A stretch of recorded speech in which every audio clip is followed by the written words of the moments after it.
आज देखिए हम बुला रहे हैं ये आंदोलन के बड़े उन लोगों में से हैं जो अपने सारी समय को गंवा करके आंदोलन को सफल बनाने की दिशा में हर कदम उठाते रहते हैं।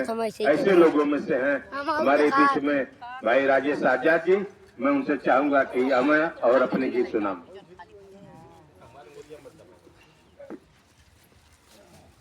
इंकलाब जिंदाबाद, जिंदाबाद जिंदाबाद, इंकलाब जिंदाबाद, जिंदाबाद जिंदाबाद, इंकलाब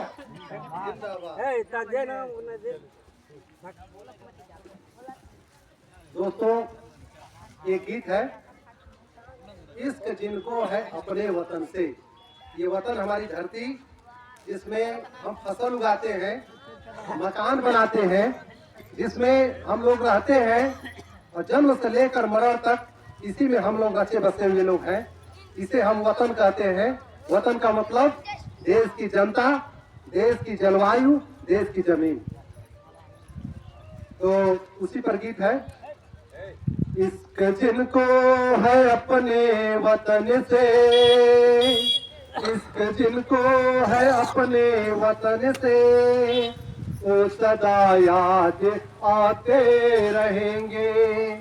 इश्क जिनको है अपने वतन से, वो सदा याद आते रहेंगे। समा महफिल में जलती रहेगी तो पतंगे भी आते रहेंगे।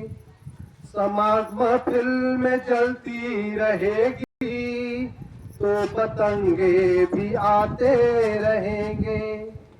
इश्क कहने से आता नहीं है, इसका बुझदिल से नाता नहीं है। वही आशिक है अपने सरों को जो खुशी से कटाते चलेंगे। समा महफिल में जलती रहेगी तो पतंगे भी आते रहेंगे। चल दिए छोड़ कर निज वतन को, जिनकी दुनिया चमन बन गई है, जिसमें इंसानियत ना दफा हो, ऐसी दुनिया बसाते चलेंगे। इसके जिनको है अपने वतन से, वो सदा याद आते रहेंगे। इश्क करने का जो था सलीका, वो तो आजाद बिस्मिल ने सीखा। इश्क करने का जो था सलीका, वो तो आजाद बिस्मिल ने सीखा। उनका दुनिया से जाना न समझो, वो सदा याद आते रहेंगे।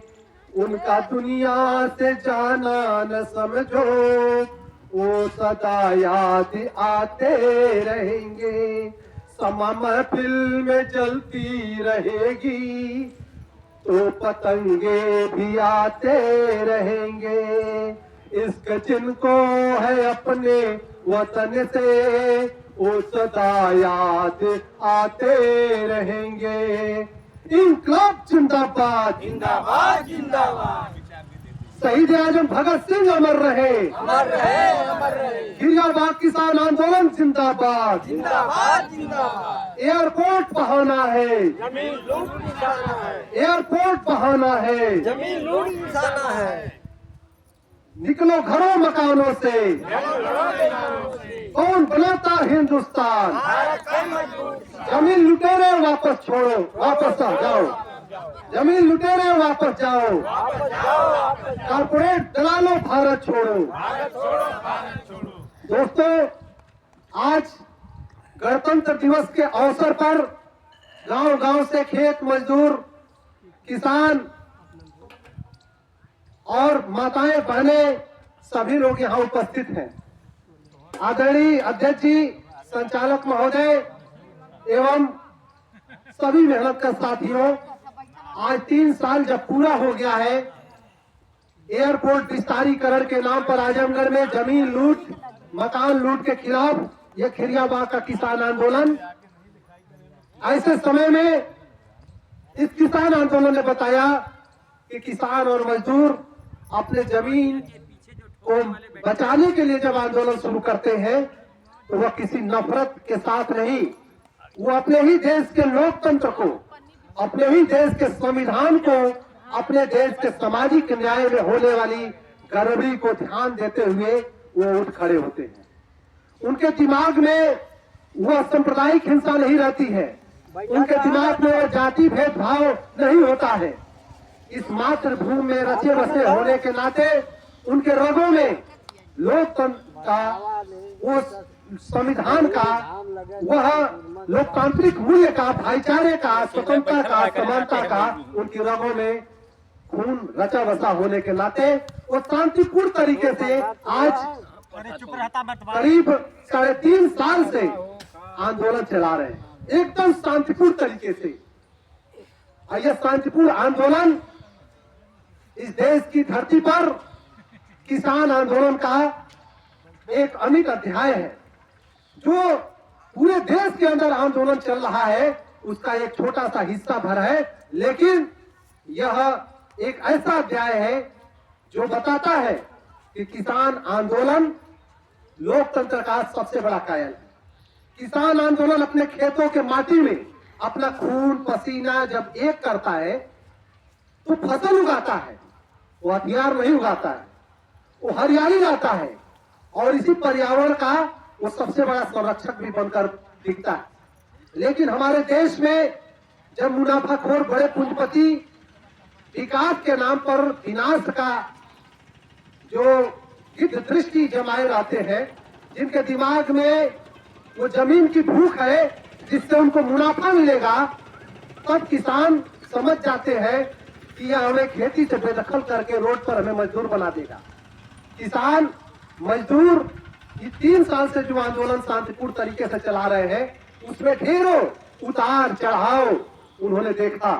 उन पर तमाम तरह के लांछन लगे कि अरे ये जैसे किसान आंदोलनकारियों को बोल दिया गया कि खालिस्तानी है, वैसे खिरियाबाग किसान आंदोलनकारियों को और पूरे पूर्वांचल के किसानों को जो इस आंदोलन का सपोर्ट कर रहे थे उनको अर्बन नक्सल कर दिया गया। लेकिन किसान बड़े धैर्य के साथ अपने लक्ष्य की प्राप्ति के लिए लगातार आज तक आंदोलन चला रहे हैं और यह आंदोलन हम जैसे नौजवानों के लिए ऊर्जा का प्रेरणा स्रोत है। हमने इस आंदोलन से सीखा, यहाँ पे जितने हमारे बड़े बुजुर्ग, हमारे पिता तुल्य लोग यहाँ किसान मजदूर नेता के रूप में उपस्थित हैं, वो हमारे विचार को मजबूत करते हैं। वे हमें सबक देते हैं कि अगर शांतिपूर्ण तरीके से भी लड़ते रहा जाए तो इस लोकतंत्र की जो नींव है उसको मजबूती प्रदान किया जा सकता है और लोकतंत्र और संविधान को जो खत्म करने वाले इरादे के साथ सत्ता में जाकर बैठ जाते हैं उनके इरादों पर पानी भी फेरा जा सकता है। वो इसका जीता जागता यह खिरियाबाग आंदोलन सबूत है।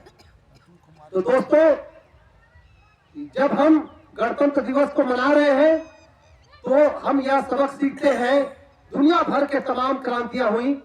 फ्रांस की क्रांति ने हमें सिखाया कि स्वतंत्रता, समानता और बंधुत्व कितना जरूरी होता है इंसानियत के लिए। वो राजे रजवाड़े, वो सामंती लोगों का जो शोषण दमन जब बढ़ जाता है तो उसके खिलाफ कैसे लोकतंत्र के वह 3 नारे निकलते हैं, स्वतंत्रता, समानता, बंधुत्व। उसी के साथ जब देश की हुकूमत, साम्राज्य हुकूमत जब आताई बन के अपने देश के लोगों को गृह युद्ध में भिड़ा देती है, ऐसे समय में रूस की क्रांति ने सिखाया कि मेहनत कश मजदूर किसान कैसे उसकी नींव को भी हिला सकते हैं और सत्ता व्यवस्था परिवर्तन तक जा सकते हैं। इतिहास में हमको चीनी क्रांति ने सिखाया कि मजदूर किसान वह जनता होती है जो इतिहास का निर्माता होती है। पूरे देश में हिटलरशाही था, पूरे देश में नाजीवाद जब आ गया था, फांसीवाद आ गया था, उस तानाशाही के खिलाफ इतिहास ने सबक दिया कि कितना भी तानाशाही गुरूर से पागल क्यों न हो जाए, लेकिन किसान मजदूर जब एकजुट हो जाते हैं तो उस फांसीवाद का पतन कर देते हैं। उसी इतिहास के कोख से हजारों हजार कुर्बानियों के बाद हमारे देश के अंदर हजारों हजार कुर्बानियों के बाद, जिसमें शहीद आजम भगत सिंह जैसे नौजवान अग्रिम पंक्ति में फांसी के फंदे को हंसते हुए झूल रहे थे, उनके साथी और वह, ऐसे हजार हजार कुर्बानियों के साथ, जिसमें किसान, मजदूर, दलित, बहुजन, महिलाएं, बच्चे तक उस आजादी के आंदोलन में शामिल थे। भारतवर्ष के अंदर करीब 200 वर्षों तक ब्रिटिश उपनिवेशवाद के खिलाफ, उस साम्राज्यवाद के खिलाफ, उस बलिदान के बाद भारत के अंदर गणतंत्र का निर्माण हुआ, भारत के अंदर आजादी आई, भारत के अंदर से अंग्रेज यहां से चले गए अपने देश की तरफ, और एक ऐसा आजाद भारत का निर्माण हुआ जिसके अंदर वह सामंती जमाने के दंड विधान नहीं, जिसके अंदर एक सुसज्जित, व्यवस्थित, पूरा बहस तर्क के से गुजरा हुआ भारत का संविधान लागू हुआ, जिसमें समता को सम्मानित किया गया, धर्मनिरपेक्षता को सम्मानित किया गया, जिसके अंदर लोकतंत्र को स्थापित किया गया, संघीय गणराज्य, यानी एक व्यक्ति का नहीं चलेगा या सिर्फ केंद्र सरकार का नहीं चलेगा, इसमें प्रदेश सरकार भी होंगी, यानी सभी राज्यों को मिलाकर एक गणराज्य का स्थापना हुआ, यानी एक विविधतापूर्ण भारत का निर्माण हुआ, जिसमें हर तरह की राष्ट्रीयताएं होंगी, हर तरह के भाषाओं के लोग रहेंगे, हर तरह के वेशभूषा के लोग रहेंगे, हर तरह के विचारों के लोग रहेंगे, हर धर्मों के लोग रहेंगे, हर पंथों के लोग रहेंगे। ये गंगा जमुनी तहजीब के नाम से जाना गया, जिसमें कोई पंजाबी है, कोई बिहारी है, कोई मणिपुरी है, कोई तमिलनाडु वाला है, कोई मराठी है, कोई यूपी वाला है। इस तमाम भिन्नताओं के बावजूद भी वो एक डोरे में बंधा हुआ है, भारत के संघात्मक गणतांत्रिक गणराज्य के उस धागे में वो बंधा हुआ है जिसे भारत कहते हैं। उसके अंदर संविधान के तहत लोकतंत्र, स्वतंत्रता, समानता, भाईचारा, ये तमाम मूल्य विकसित होने के लिए जगह दी गई, ताकि एक ऐसे राष्ट्र का निर्माण हो जाए, एक ऐसा शहीदों का सपना पूरा हो जाए जिसमें किसी के हाथ खाली न रहे, हर हाथ को रोजगार मिल सके, समानता लागू हो सके, जाति भेद खत्म हो सके, धर्म के झगड़े खत्म हो जाए, जो अंग्रेज फूट डालो राज करो की नीति में लागू किए थे। और यह सपना आज 75-76 साल बाद कितना पूरा हुआ है, यह दिन उसको भी याद करने का है। यह दिन सिर्फ झंडा फहरा लेने का नहीं है, गणतंत्र दिवस के अवसर पर तिरंगा झंडा या तिरंगा यात्रा निकाल देने का ही नहीं है, उसके साथ साथ उस गणतंत्र के जो सपने थे, उस गणतंत्र की जो चाहत थी, कितना हम पूरा कर पाए, उसको भी याद करने का समय है। ऐसे में हम देखते हैं कि देश के किसान मजदूरों को बड़े ही संघर्षों के बाद आजादी के बाद मनरेगा कानून लागू हुआ था।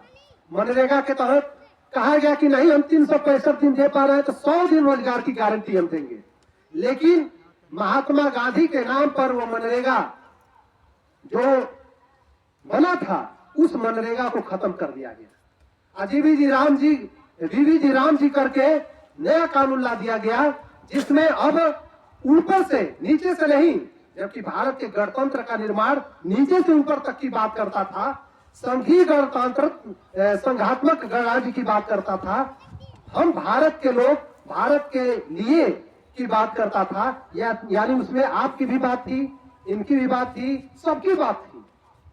यह सोच लेकर विकसित हो रहा था, लेकिन न जाने कैसा ग्रहण लग गया कि अब हर काम ऊपर से थोपा जाएगा। उसी तरह से मनरेगा को खत्म करके भी कहा गया कि अब ऊपर से तय होगा कि आपको रोजगार, कौन सा रोजगार दिया जाएगा। पहले तय था कि गांव के लोग, गांव के प्रधान, ये सारे लोग मिलकर और कोशिश करेंगे कि हमारे इलाके में कौन कौन से काम जरूरी है, उस हिसाब से काम होता था। लेकिन पिछले 10-15 सालों से मनरेगा में भ्रष्टाचार पहले लाया गया, और भ्रष्टाचार लाकर जैसे ट्रैक्टर को खराब करके और ट्रैक्टर को कूड़ेदान में या कबाड़ में बेच दो, मतलब उसका नट ढीला हो गया है तो नट मत फिट करो, इस इंजन खराब हो गया तो इंजन न बदलो, ट्रैक्टर में बेच दो, कबाड़े में। वह हाल हो गया है आज किसी भी चीज में। जैसे सरकारी स्कूलों को पहले कबाड़ा किया गया, अब फिर प्राइवेट स्कूलों को खूब बढ़ावा दे दिया गया, शिक्षा का निजीकरण हो रहा है, मजदूरों किसानों के हाथों से दूर हो गया। इलाज मजदूरों किसानों से दूर होता जा रहा है। देश के छात्र नौजवान या बुजुर्ग लोग, चाहे शिक्षा का सवाल हो, स्वास्थ्य का सवाल हो, खेती किसानी का सवाल हो, हर जगहों से यहाँ के असली जो गणराज्य के निर्माता है मजदूर किसान, उनको किनारे लगाया जा रहा है। और किसको स्थापित किया जा रहा है? हम भारत के लोग के जगह पर इस देश के पूंजीपतियों को स्थापित किया जा रहा है। पूंजी द्वारा पूंजीपतियों का शासन स्थापित किया जा रहा है। यह एक चिंतन का विषय है। ऐसे समय में आज पुनः उस इतिहास को याद करना पड़ेगा स्वतंत्रता आंदोलन के, कि जिस लोकतंत्र की धारणा, जिस संविधान में निर्मित वो समता का अधिकार का धारणा जो हमारे संविधान में प्रस्तावना के रूप में दिया गया है, मूल कर्तव्य, उन सारे चीजों को जो वैज्ञानिक नजरिया की बात करता है, कर्तव्य के रूप में हर भारत के नागरिक को कर्तव्य के रूप में उसको स्थापित करना है, लागू करवाना है। गांव-गांव वैज्ञानिक नजरिए से लोगों को ओत-प्रोत करना है। उसको किनारे लगाकर आज भारत में फिर कुतर्क, रोग, पाखंड, वह हवाई किले सजाए जा रहे हैं। हकीकत की जमीन से लोगों को मोबाइल की दुनिया में ले जाकर और ऐसे अंधेरे गली में छोड़ दिया जा रहा है जहां पर जमीन पर भी गिरने पर उसका आता पता नहीं चलेगा। तो ऐसे समय में हम लोग संकल्प लेते हैं कि जो अधूरा सपना रह गया है शहीदों का, जो लोकतंत्र को पूरा होने में जो आज अधूरे काम है, उस अधूरे काम को हम मजदूर किसान के बेटे, हम मजदूर किसान माताएं बहनें इस देश में सचमुच में लोकतंत्र को स्थापित करने के लिए हम संकल्प लेंगे। हमारी लड़ाई उस रास्ते की तरफ बढ़ेगी जहां पर देश के मजदूर किसान, आदिवासी, दलित, महिलाएं, तमाम जगहों पर जो आंदोलन चल रहे हैं, ताकि इस देश में सबको समानता हासिल हो सके, इस देश में सचमुच में सबको रोजगार हासिल हो सके, गरीब का बेटा हो या गरीब की माँ हो, सबका इलाज संभव हो सके। ऐसे सरकारी अस्पताल, ऐसी नहरें जिसमें पानी सूखी ना हो, खेतों में जब पानी की जरूरत हो, पानी सिंचाई के लिए उपलब्ध हो, बिजली का निजीकरण न होने के बजाय सर्वसुलभ बिजली की व्यवस्था हो, ताकि गरीब हो चाहे अमीर हो, वह आवश्यक जो बिजली की आपूर्ति है उसके लिए भी मुहैया हो सके। एक ऐसे लोकतंत्र का निर्माण हो जिसमें न कोई राजा हो, न रंक हो, न गरीब हो, न अमीर हो। वह शहीद आजम भारत का सपना जो है वह साकार हो। ऐसे भारत के सपने को साकार करने के लिए हम जितना हो सकेगा, नहीं 10 कदम तो 1 कदम ही जरूर उसमें हम बढ़ाएंगे। और इसी संकल्पों के साथ हम इंकलाब जिंदाबाद का नारा देते हैं। इंकलाब जिंदाबाद, इंकलाब जिंदाबाद। कौन बनाता हिंदुस्तान? इंकलाब जिंदाबाद। धन्यवाद भाई आजाद जी, आपने वो बातों को कहा जो हमारे लिए और हमारी जनता के लिए